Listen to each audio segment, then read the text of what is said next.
Hello student, welcome to ரெத்தி channel. இப்போ நம்ம பார்க்க போகிறது 10th maths chapter 1 relations and functions. அதில் எக்ஸாம்பிள் சம்மு 1.4 பார்க்க போகிறோம். ஓகேவா? இப்போ சம்மு என்னன்னு படிச்சிடலாமா? Let A is equal to set of 3, 4, 7, 8 and B is equal to set of 1, 7, 10. Which of the following sets are relation from A to B அப்படின்னு கொடுத்துருக்காங்க. தமிழில் என்ன கொடுத்துருக்காங்க அப்படின்னா A செட்டு கொடுத்துருக்காங்க மற்றும் B செட்டு கொடுத்துருக்காங்க.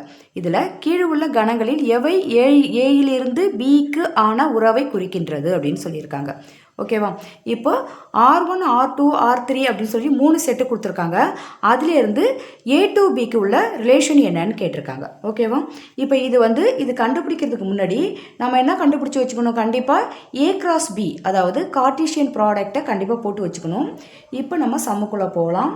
என்ன கொடுத்துருக்காங்களா ஃபஸ்ட்டு அதை எடுத்து நம்ம எழுதிக்கலாம். ஓகேவா? என்ன நம்ம கொடுத்துருக்காங்களோ அதை ஃபஸ்ட் நம்ம எடுத்து எழுதிக்கும்.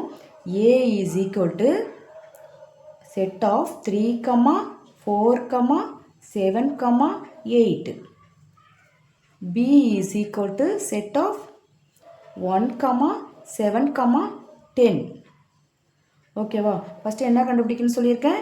A cross B கண்டுபிடிக்கணும்னு சொல்லியிருக்கேன். அப்போ A செட்டு B செட்டு எடுத்து எழுதிக்க வேண்டியதான். cross B செட்டில் என்ன இருக்குது? 1, 7, 10. இப்போ ரெண்டுத்தையும் எப்படி கிராஸ் பண்ணணும்னு சொல்லியிருக்கேன்ல? 3, 1, 3, 7, 3, 10. 4, 1, 4, 7, 4, 10. 7, 1, 7, 7, 7, 10. 8, 1, 8, 7, 8, 10. ஓகேவா? இப்போ எடுத்து நம்ம எழுதிக்கலாம்.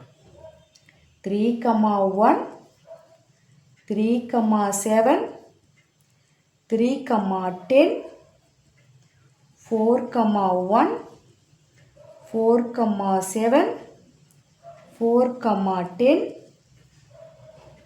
7, 1, 7, 7, 7, 10, 8, 1, 8, 7, 8, 10. இப்போ A cross B நம்ம எடுத்து எழுதியாச்சு. இதிலேருந்து நம்ம என்ன கண்டுபிடிக்கணும்? அதாவது என்ன கண்டுபிடிக்க போகிறோம்? இதிலேருந்து நம்ம R1 கண்டுபிடிக்க போகிறோம்.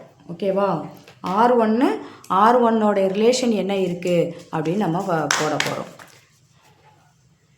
இப்போ பார்த்தீங்கன்னா அதுக்காக R1 எடுத்து எழுதி வச்சுக்கலாம். R1 இஸ் ஈக்குவல் டு R1ல் என்னெல்லாம் இருக்குது?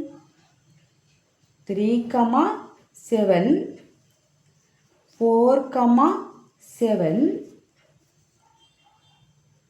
7, 10, 8, 1. இதுதான் வந்துட்டு R1ல் இருக்குது. ஓகேவா? இப்போ இதிலேருந்து நம்ம என்ன பண்ண போகிறோம்? A cross Bயில் இந்த R1 இருக்கா அப்படின்னு பார்க்க போகிறோம். இப்போ பார்த்துடலாமா? இதை பாருங்கள். இதான் என்னது? A cross B. இப்போ 3, 7 இங்கே இருக்கா? இருக்குது. ஸோ டிக் போட்டுக்கலாம். 4, 7 இருக்கா? இருக்குது. டிக் போட்டுக்கலாம். 7, 10 இருக்கா? இருக்குது. 8, 1 இருக்கா? இருக்குது. ஸோ அதனால் என்னது? நமக்கு R1ல் என்ன இருக்குது? R1ல் உள்ளது அவ்வளவும் A cross Bயில் இருக்குது. சாரி, A cross R1ல் இருக்கிறது எல்லாமே A cross Bயில் இருக்குது. அதனால் நம்ம என்ன பண்ணலாம்?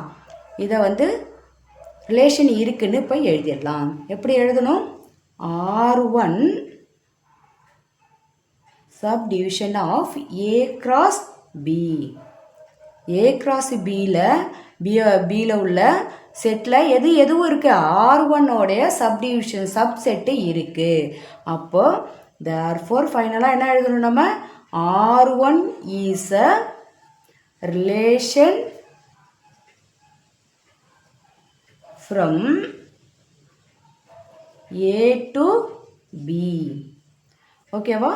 இப்போ அடுத்து நம்ம என்ன பார்க்க போகிறோம்? R2ல் உள்ளதெல்லாம் A cross Bயில் இருக்கான்னு பார்க்க போகிறோம். அதுக்கு R2ல் என்னென்ன இருக்குன்னு எழுதி வச்சுக்கலாம். என்னென்ன இருக்குது? 3, 1 4, 12 இதுதான் வந்து R2ல இருக்குது. இப்போ வந்து A cross Bயில் இதெல்லாம் இருக்கா அப்படின்னு நம்ம செக் பண்ணிக்கலாம். பாருங்கள் 3, 1 இருக்குது. ஸோ அதனால் அதை டிக் பண்ணிட்டோம். 4, 12 இருக்கா? இல்லை. அப்போ ரிலேஷனுங்கிறது R2க்கும் இதுக்கும் ரிலேஷன் இருக்கான்னா இல்லை. ஏதாவது ஒரு செட்டு வந்து இல்லாட்டினாலும் அதுக்கு அதாவது அதுக்குள்ளே ரிலேஷன் இல்லைன்னு நம்ம எழுதிடணும். ஓகேவா? இப்போ பார்த்தீங்கன்னா 4, 12 இதுதான் அப்படிங்கிறது எதில் இருக்குது? பிலாங்ஸ் டு R2 R2ல இருக்குது. பட் 4, 12 அப்படிங்கிறது not belongs to A cross B. A cross Bயில் இல்லை. இப்போ ஃபைனலாக என்ன எழுதணும்? therefore R2 is not a relation from A to B அப்படிங்கிறத நம்ம எழுதிக்கணும். அடுத்தது என்ன எழுத போகிறோம்? R3யில் என்னென்ன கொடுத்துருக்காங்கன்னு பாருங்கள். என்ன கொடுத்துருக்காங்க? 3, 7. நெக்ஸ்ட் என்ன கொடுத்துருக்காங்க? 4, 10. அடுத்தது 7, 7. அடுத்து என்ன கொடுத்துருக்காங்க? 7, 8. அடுத்தது 8, 11. அடுத்தது 8, 7. 8, 10 இதான் கொடுத்துருக்காங்க. ஓகேவா? எல்லாம் எழுதிட்டோமான்னு பார்த்துக்கலாம் ஒரு முறை. நமக்கு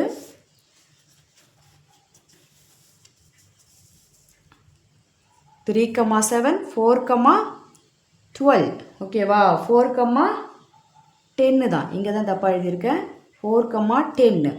7, 7, 7, 8, 8, 11, 8, 7, 8, 10 எழுதியாச்சு. இப்போ A cross Bயில் வந்து இதெல்லாம் இருக்கா அப்படின்னு பார்த்துடலாம். இப்போ பாருங்கள் 3, 7 இங்கே இருக்கா? இருக்குது, டிக் போட்டுக்கிறோம். 4, 10 இருக்கா? இருக்குது, டிக் போட்டுக்கிறோம். 7, 7 இருக்குது, டிக் போட்டுக்கிறோம். 7, 8 இல்லை. ஸோ ஏதாவது ஒன்று இல்லாட்டி போனாலும் நம்ம என்ன பண்ணலாம்? ரெண்டுத்துக்கும் ரிலேஷன் இல்லை அப்படிங்கிற ஒரு முடிவுக்கு வந்துடலாம். நம்ம அனதர்லாம் நம்ம செக் பண்ணுங்கிற அவசியம் கிடையாது. ஏதாவது ஒன்று இல்லைனாலும் அதுக்குள்ளே ரிலேஷன் இல்லைன்னு அர்த்தம். அப்போ என்ன இல்லைன்னு நம்ம பார்த்தோம். நம்ம 7, 8 பிலாங்ஸ் டு R3. R3யில் 7, 8 இருக்குது. But 7, 8 is not belong to என்னது? A cross B. therefore என்ன முடிவுக்கு நம்ம வரணும்? R3 is not a relation from A to B. கண்டிப்பாக நம்ம என்ன எழுதணும்? A to Bன்னு தான் எழுதணும். A cross Bன்னு நம்ம எழுதிடக்கூடாது. ஓகேவா? ஓகே ஸ்டூடெண்ட், இந்த சம் உங்களுக்கு புரிஞ்சிருக்கும்னு நினைக்கிறேன். இந்த சம்மை பற்றின உங்களுடைய ஃபீட்பேக்கு கண்டிப்பாக நீங்கள் கமெண்ட்ஸ் பாக்ஸில் எழுதுங்க. அதில் ஏதாவது டவுட் இருந்தாலும் நான் உடனுக்குடன் உங்களுக்கு கிளியர் பண்ணிவிடுவேன். ஓகேவா? ஓகே ஸ்டூடெண்ட், இந்த வீடியோ பிடிச்சிருந்தா லைக் பண்ணுங்கள், ஷேர் பண்ணுங்கள், சப்ஸ்கிரைப் பண்ணுங்கள். Thank you student.